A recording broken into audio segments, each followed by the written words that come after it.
되셨죠? 자, 일단 8페이지가 보시면 큰 제목들 중심으로 한번 봅시다. 시적 화자의 이해죠. 그리고 밑으로 스텝 1 안으로 들어가 볼게요. 네모 1번이 화자, 대상, 상황입니다. 그리고 쭉 내려가서 네모 2번 볼까? 정서, 태도, 어조입니다. 지난 시간에 트레이닝북 하는 법 설명드리면서 어조 빼고는 다 설명드렸던 것들입니다. 기억나십니까? 한번 써볼까? 순서대로 한번 해볼게. 자, 일단 화자, 대상, 그리고 뭐가 나왔어 지금? 상황이 나왔어. 우리 과제장에 칸 채우기 하는 거랑 똑같은 순서야 사실. 그 다음 2번 나오는 건 정서, 태도, 그리고 안 배웠던 게 어조인 겁니다. 맞죠? 지난 시간에 설명드렸던 걸 생각해 볼게요. 자, 화자는 말이야 시에서 말하는 사람 어쩌고 이따가 볼 건데 우리가 화자를 체크할 때 어떤 지점이 중요합니까? 뭘 찾아달라고 했어? 혹시 기억나는 사람? 화자가 시에 표면에 드러났나? 아니나 이게 중요하다고. 일단 시 표면에 있냐 없냐 이걸 체크하는 거야. 자, 그 다음 기억나는지 모르겠다.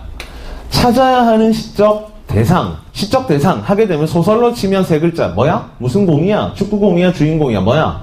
주인공이었단 말이야. 주인공. 이 주인공은 한 명이어도 되고 둘 이상이어도 상관없었습니다. 기억나시죠? 자, 세 번째 칸 보도록 할게요. 자, 세 번째 칸 상황 채우는 거라고 했었는데 시적 상황을 쓸 때는 상황만 쓰지 말고 특징도 같이 써달라라고 말씀드렸거든요. 상황과 특징. 중요한 것은 화자의 상황을 쓰라 그랬습니까? 대상의 상황을 쓰라 그랬습니까? 기억나는 사람? 대상. 그렇죠. 대상이 처한 상황과 대상이 가진 특징을 써주는 게 중요하다고. 주인공이 어떤 상황이야? 어떤 특징이 있어? 이걸 써달라고 했죠. 그죠? 그 다음 정서 태도는 그러면 누구를 중심으로 보아야 하는데 화자야 대상이야? 누구? 정서 태도. 화자 정서야? 대상 정서야? 화자의 정서를 봐달라고 말씀드렸습니다. 자, 일단 이걸 세부적으로 들어갈 건데 우리가 지난번에 설명 안 드렸던 것은 어조 정도입니다. 이따가 보겠지만 말투 이게 어조야. 자, 책에 상세하게 써놨습니다만 요걸 밑줄 치면서 체크하면서 하나씩 따라가 보도록 할게요. 어차피 많이 모르는 개념은 많지 않을 거니까 좀 빠르게 해봅시다. 자, 네모 1번입니다. 화자, 대상, 상황 보고 계시죠? 1. 시적 화자. 시적 화자가 뭔데? 시 속에서 말, 노래하는 사람이랍니다. 어디에서 노래하는 사람이라고? 어디에서? 시 속에서 노래하는 사람이야. 그럼 작가는 어디에서 시를 쓰는데? 시 속에서 시를 쓰니? 아니면 현실에서 시를 쓰니? 현실에서 시를 쓰는 사람은 시인, 작가라고 부른다고. 그리고 시에서 노래하는 사람을 화자라고 부른다고. 그냥 이렇게 할게. 시가 있어. 시가 이렇게 있고 그 바깥은 현실이야. 현실에는 작가가 있고 시인이 있는 거죠. 그죠? 그리고 이 시를 안에서 노래하면 화자가 되는 거야. 맞죠? 그래서 둘은 같은 사람이라고 다른 사람이라고. 다른 사람이야. 다른 사람. 됐죠? 다른 사람입니다. 근데 아무리 다른 사람이라고는 해도 작가의 생각은 화자가 비슷할까? 완전 다를까? 비슷하겠죠. 다른 사람이지만 얘를 만들어냈으니까 생각이 비슷하다고. 그래서 똑같지는 않아도 대신해줘. 대리인이라고 얘기하는 거죠. 그래서 한번 볼게. 자, 시 속에서 화자는 노래하는 사람입니다. 시인이 자신의 생각과 감정을 전달하기 위해 설정한 대리인 밑줄이고 시적 자 밑줄이라고도 하고 서정적 자라고도 합니다. 그냥 시에 서 있는 또 다른 자, 나라고 생각하면 됩니다. 됐죠? 자, 그 다음 2번 시적 대상 보도록 할게. 사실 수능 시험에서 시적 대상이라고 하면 모든 것이 시적 대상이 됩니다. 그래서 모든 것은 다 시적 대상이야. 제일 끝에 모든 것이 시적 대상이 된다 에다가만 밑줄 쳐놓자. 모든 것이 시적 대상이 된다에다가 밑줄 쳐놓을게. 수능 선택지 안에서 시적 대상 이러면 모든 게 다 돼. 그런데 끝에다가 대각선 긋고 필기 한번 더 해보도록 할까? 독해라고 쓰시고 독해 땡땡. 독해를 할 때에는 시적 대상 하게 되면 주인공을 찾는다라고 써둘게. 독해를 할 때, 즉 시 해석을 할 때 시적 대상을 찾아봐. 할 때에는 시에서의 주인공을 찾아주셔야 되는 겁니다. 무엇에 대한 노래인가? 되시겠습니까? 일반적인 선택지에서 시적 대상 하게 되면 모든 게 다야. 그런데 우리가 공부를 하거나 해석을 할 때 시적 대상은 우리끼리는 주인공이야 라고 생각하시라고. 다음 세 번째 볼까? 시적 상황, 그리고 옆에다가 플러스하고 하나 더 써주면 좋은데 플러스하고 상황 옆에 뭐 할까? 특징. 그렇지, 특징이라고 쓰시고 시적 상황 덧셈 특징이라고 쓰시고 그 옆으로 화살표를 띵 이렇게 해보자. 그리고 내가 옆에다가 뭐 하나 쓸 건데 뭐라고 쓸 것 같아? 그렇지, 대상이라고 써둘게. 대상이라고 3번 옆에 써둘게. 상황 옆에 특징이라고 써주고 화살표에서 대상이라고 써주시면 돼. 됐죠? 상황이나 특징은 대상 중심으로 공부하라는 얘기야. 자, 그럼 밑에 한번 체크할게. 그냥 시적 화자나 대상이 처해 있는 상황으로 라고 되어 있잖아. 근데 그 중에서 대상이 처해 있는 상황으로에다가만 밑줄 칠게. 자, 화자까지 같이 언급해 두었던 이유는 화자가 시적 대상이 되는 경우도 있기 때문에 체크해 둔 것 뿐입니다. 됐죠?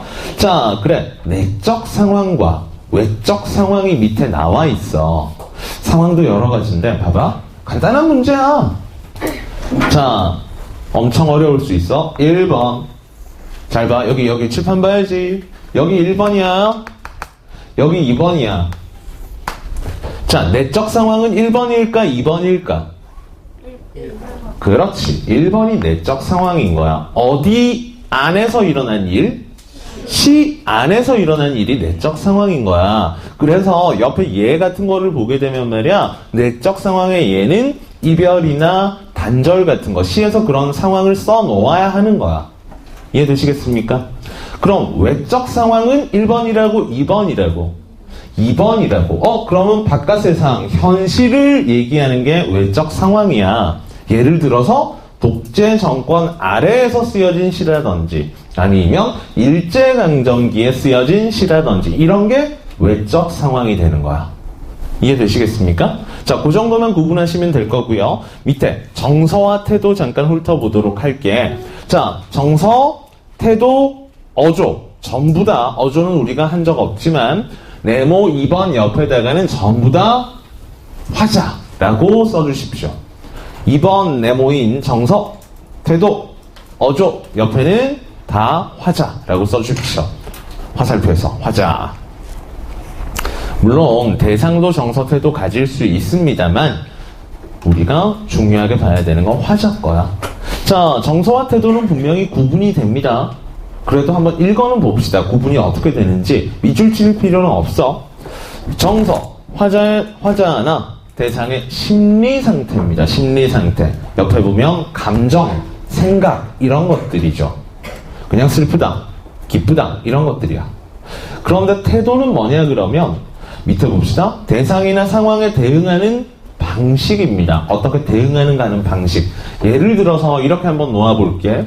정서 자체가 내가 일제강점기라는 상황 때문에 분노라고 하는 감정, 정서를 느꼈다고 치자고. 그러면 내가 그 대응 방식으로 행동을 한다고. 어떻게? 저항.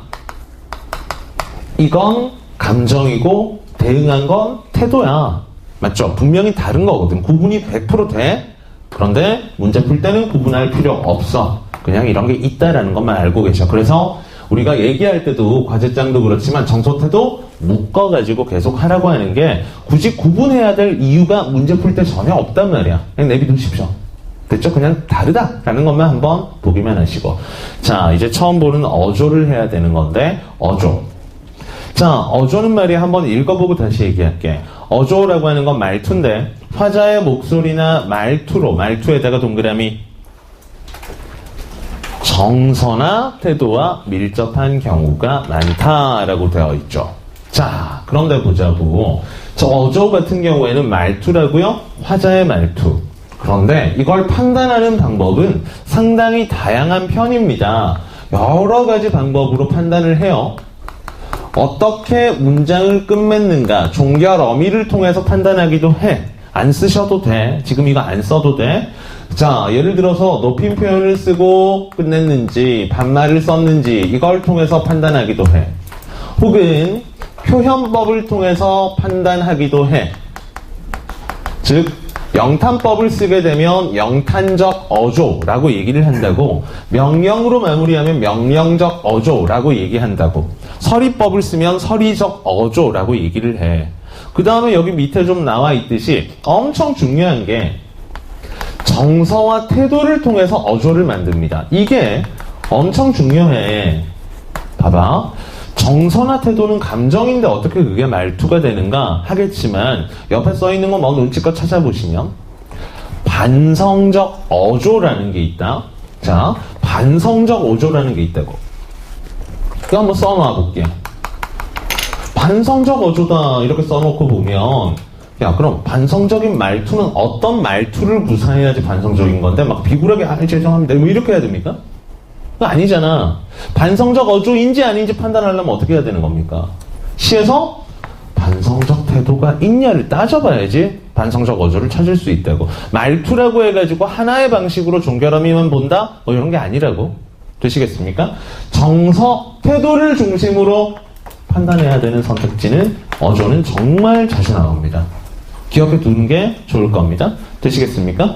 자, 그리고 말이야, 우리 제일 책 마지막에, 지금 보고 있는 거 제일 마지막에 어조 제일 끝에 동그라미 3번 기타 하고 독백체, 대화체, 말을 건네는 듯한 어투 보이십니까? 자, 이걸 살짝 구분하고 가도록 할게. 자, 이거 칠판 잘 보셔야 돼. 이건 필기를 따로 좀 해두셔야 돼. 자, 이렇게 할 거야. 지금 책 제일 밑에 있는 말을 건네는 듯한 어투 먼저 쓸게요. 말을 건네는 듯한 어투. 그리고 두 개 뭐 더 써놔야 돼 내가? 무슨 채 남았어? 독백체와 대화체 남았어. 자, 이렇게 써놨습니다. 자, 그랬는데 말이죠. 오해하지 말아야 될 건 이 말을 건네는 듯한 어투 이면서 독백체일 수도 있어. 마찬가지 말 건네는 듯 하면서 대화체일 수도 있어.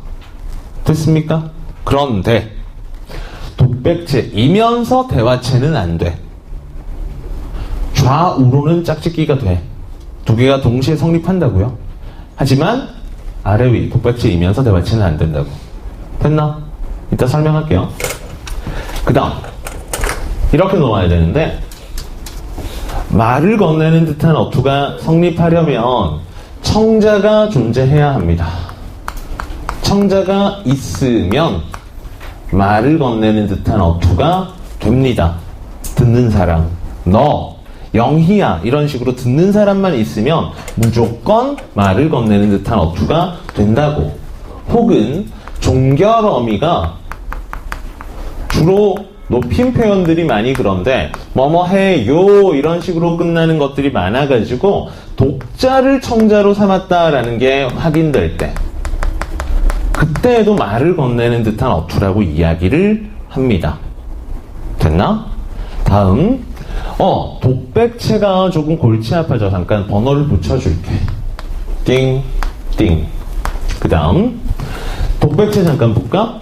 이제 독백체는 말이야, 희한하게도 청자가 없는 경우, 그때는 무조건 독백체가 됩니다. 색깔을 다른 걸로 할 걸. 다시 그냥 색깔을 다르게 할게요. 청자가 없는 경우가 있어. 그때는 무조건 독백체야. 됐죠? 자, 그런데 문제가 되는 것은 청자가 있는데도 독백체가 되기도 합니다.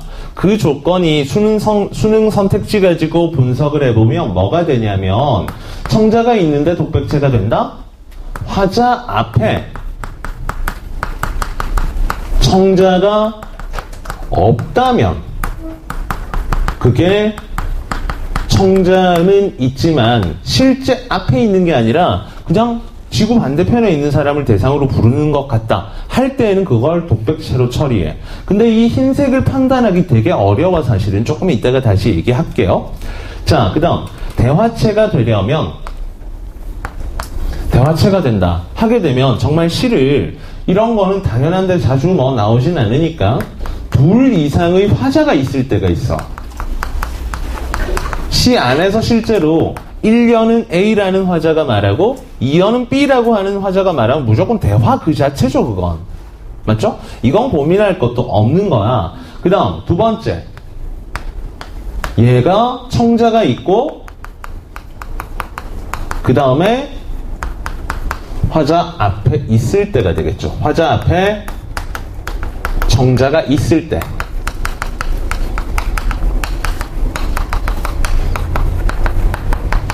근데 우리가 지금 두 사람이 얘기하는 것 혹은 앞에서 듣고 있는 것 이걸 막 보면서 시를 판단하는 게 아니란 말이야.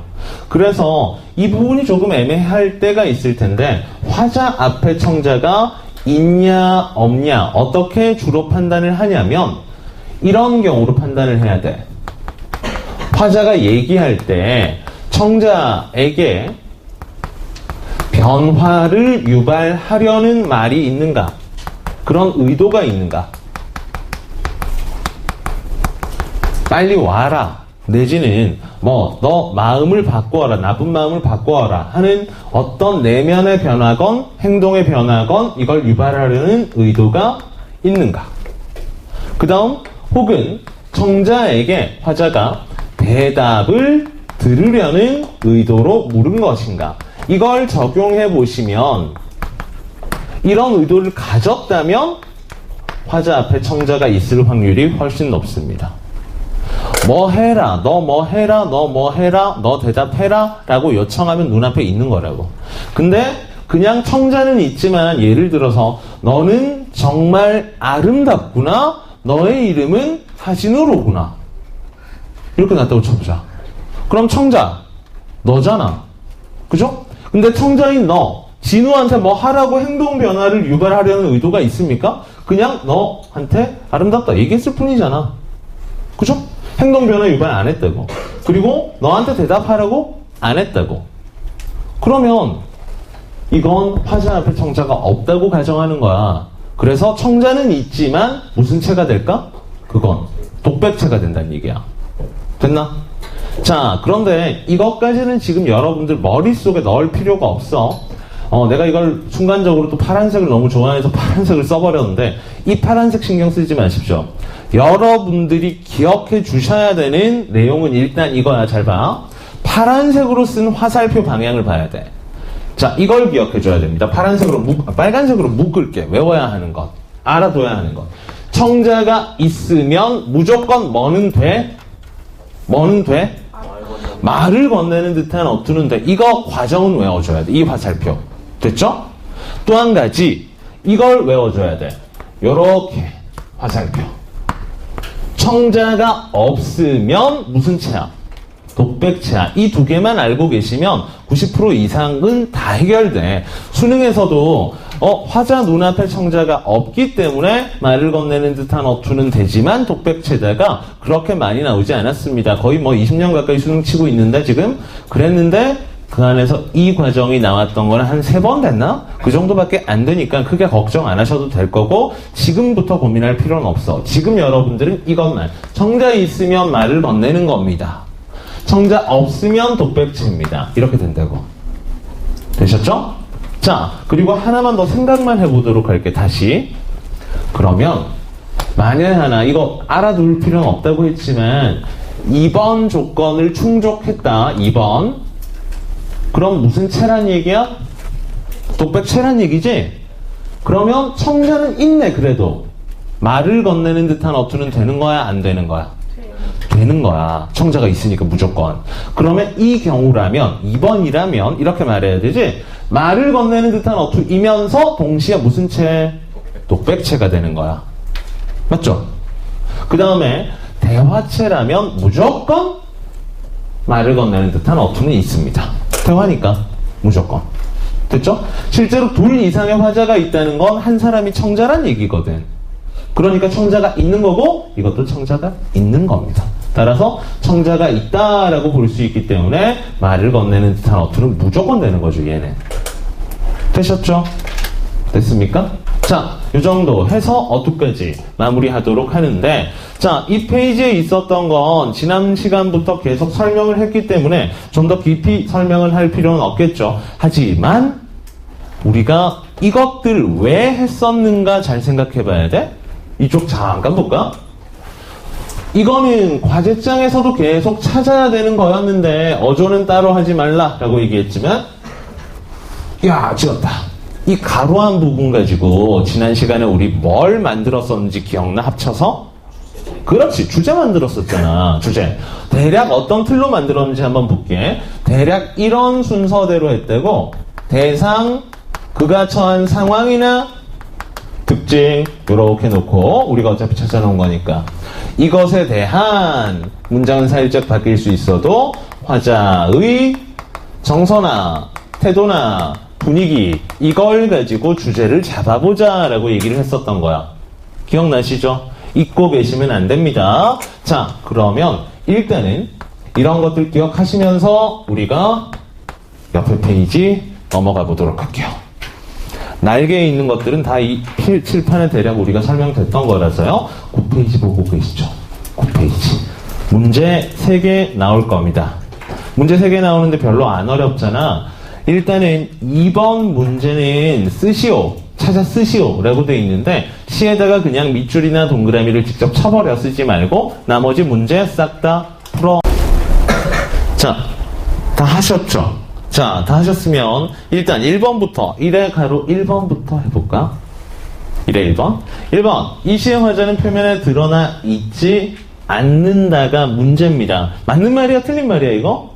틀린 말이야. X가 답입니다. 어떤 단어가 있는데 첫 줄 보면 그렇지, 내가 동그라미 쳐버립시다. 나 내지는 우리라고 하는 게 써있으면 화자는 표면에 드러난 겁니다. 따라서 드러나지 않는다라는 문제는 X인 거죠. 2번 한번 볼게요. 2번 이 시의 화자는 당신과 만나지 못하는 상황 때문에 당신을 그리워하고 있다. 맞아, 틀려? 맞죠? 동그라미입니다. 시 안에서도 나와 그리움이라고 하는 거 몇 번째 줄에 있습니까? 4번째 줄. 한 그리움이 다른 그리움의 할 때 그 그리움 나오고 시의 제목도 뭐가 되는 거야? 그리움이 나오잖아. 됐나? 자, 그러면 넘어가지 말고 가로 2번 문제지만 다시 한번 볼게. 1에 가로 2번 보고 계시죠? 이 시의 화자는 빼고 생각해 볼게.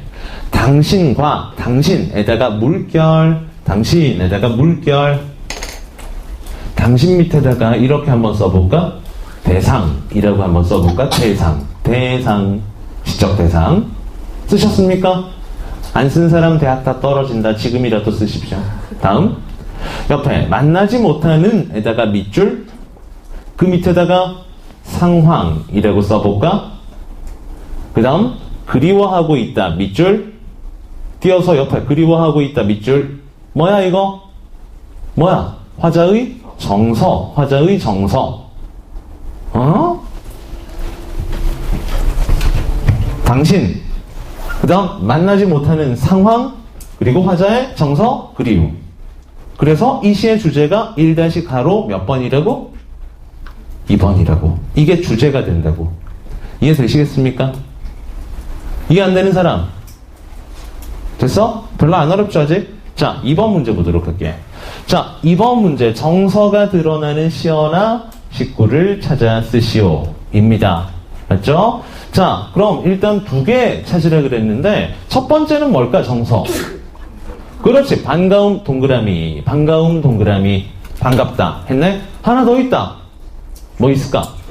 그렇지, 좋아하노라. 이 2가지란 말이야. 자, 그러면 내가 여기다 써놓을게. 반갑다, 반가움. 그리고 또 하나 좋아하노라. 좋다. 좋아함이라고 그냥 쓸게 그냥. 맞죠? 근데 뭐가 반갑고 뭐가 좋은데 뭐가 나는 반갑고 뭐가 좋은 거야? 님이 먼 외가 반갑고 좋은 거야. 대상 무엇이 그건 먼 외가 되는 거야. 맞지? 외가 뭐야? 외? 그렇지, 산이란 말이야. 시 잠깐만 읽어볼까? 시? 같이 세 줄밖에 안 되니까.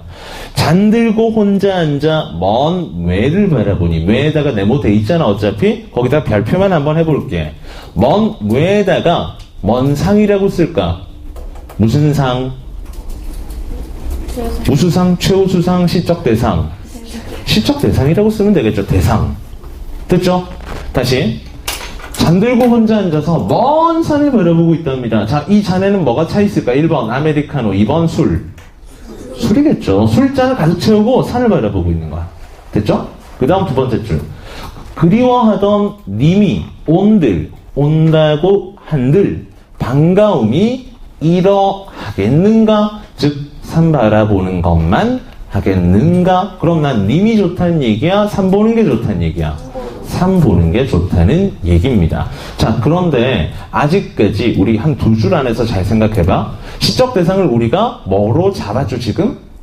먼 외로 잡았어. 근데 외가 어떤 상황인지 특징인지 나왔어 안 나왔어? 아직 안 나온 거야.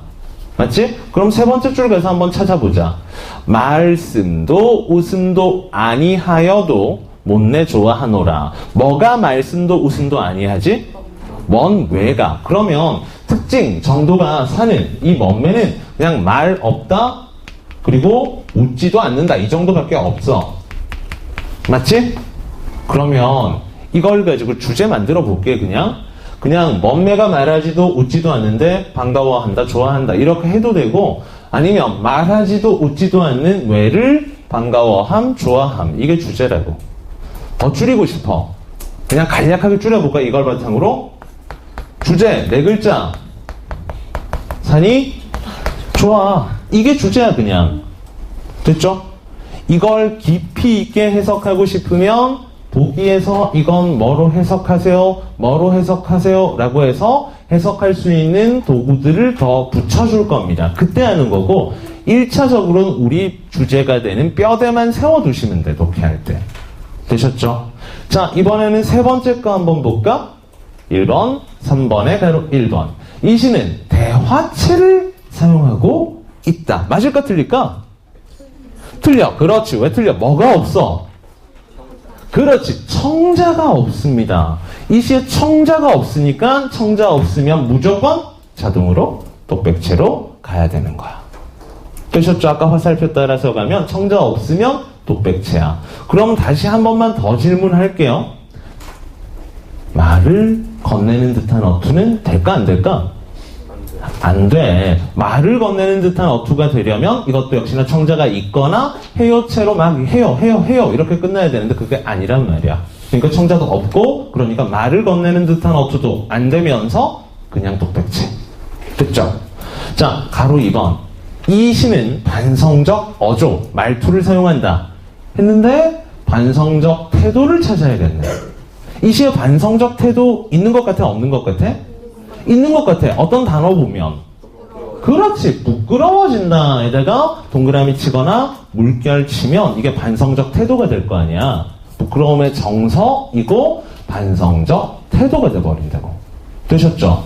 자, 넘어갈 거 아니야? 마지막 줄 가지고 한번 놀아볼 건데, 두툼한 개정판 국어사전을 자랑처럼 옆에 두고 서정시를 쓰는 내가 부끄러워진다. 여기를 읽었잖아?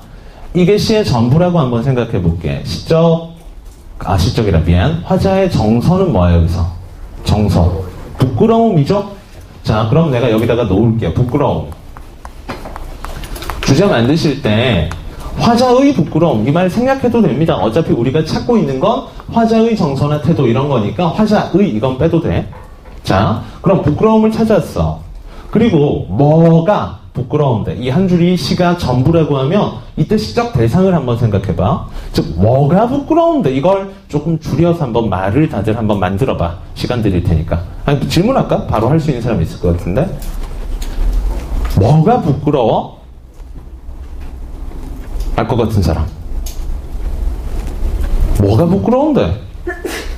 1번 진우쌤, 2번 창민쌤, 3번 국어사전 자체, 4번 시쓰기. 시쓰기가 부끄러워. 누구의 시쓰기가? 네 아까 대답했잖아. 아이 아까 대답했던 걸 왜 바꾸는데 그게 답인데. 그래. 나의 시쓰기에 대한 나의 시쓰기가 대상이에요. 여기 나는 생략하더라도. 나의 시쓰기에 대한 부끄러움인데 나의 시쓰기의 특징은 뭐야? 뭘 보고 써? 국어사전을 보고 쓰는 거야. 특징을. 국어사전 보고 시쓰기 하는 것에 대한 화제 정서는 뭔데? 부끄러움. 이게 주제라고. 마지막 줄에서는. 그런데 대상이 하나 더 있을 수 있어. 나 말고. 이 시에서 나 말고 대상이 하나 더 있다. 누구야? 어머니야. 그럼 봐봐. 자, 이쪽으로 좀 넘어올게. 칠판이 빡빡해서. 봐라. 우린 이렇게 했대고 나라는 말도 넣었어. 나의 시쓰기. 이건 국어사전이라는 것에 의존하는 특징이 있어. 그래서 나는 이게 부끄러워까지 정서였잖아요. 그치? 그리고 여러분들 대응했듯이 나와 짝이 있는 어머니가 있어. 근데 어머니는 시야? 딴 거야. 딴 거 뭔데? 그치, 어머니가 만드는 건 말이야. 내가 쓰고 만드는 건 시야. 어머니는 말이고. 그런데 나와는 엄마가 좀 다른 게 있어. 특징. 어머니의 말은 사전을 보고 막 만들어내고 쓰는 게 아니야. 뭐로 만들어? 그렇지. 삶으로 만들고 그리고 첫 줄 보면 하나 더 추가할 수 있어. 그렇지. 사랑과 관련되어 있다고. 이 말은. 그치? 이걸 생각하면 나의 시쓰기가 부끄럽다고. 즉 나는 그냥 책에서 배운 말로 딱딱하게 인생이나 사랑이나 삶을 담지 않고 썼지만 어머니의 말은 인생이나 삶을 담아냈기 때문에.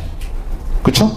되시겠습니까? 자, 요렇게 잡으시면 시 이해도 별로 어렵지 않게 되지 않을까 싶습니다. 자, 그래. 요 정도만 하고 9페이지는 끝내야 될 것 같고 숙제 있겠죠. 뒤에 한번 넘겨봐. 별로 안 어려울 겁니다. 자, 10페이지랑 11페이지 그냥 문제도 별로 없잖아. 풀어오셔야 돼. 풀어오시는데 그냥 문제 하나씩밖에 없는 샘플이니까 문제 풀고 끝이 아니라 날개 보면 시적 화자 칸 채우기나 상황 칸 채우기, 정서 태도 칸 채우기. 칸 채우기만 하는 거니까 별로 안 어렵겠죠. 그죠? 요것만 채워서 다음 시간에 오시면 됩니다. 문학 숙제는 시문학 숙제. 자, 질문이 있으신 분 됐습니까? 자, 그럼 오늘 여기까지 진행하도록 합시다. 고생하셨습니다.